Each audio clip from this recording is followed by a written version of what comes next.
Last month, I saw a spaceship. It was a present for my birthday. It had a star shape. This spaceship was a distant relative's present.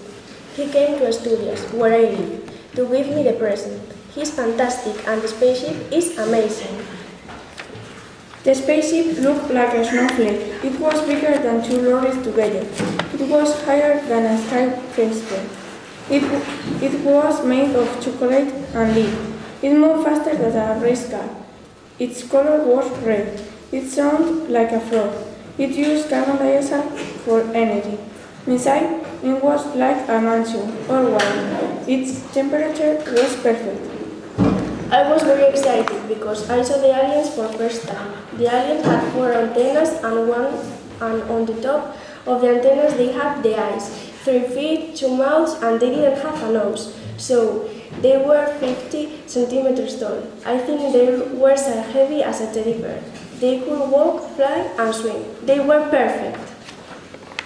They didn't have the same language as we do. I had to communicate with him by a sign language. There were 30 aliens in total. They came from Saturn and they appeared and disappeared in seconds. They came to the Earth because they want fabada of Asturias. It took them half a light year to get the Earth. They love fabada. They want to eat more and more fabada. They love Asturias. They told me that they want to talk with Fernando Alonso. I was in the spaceship one month.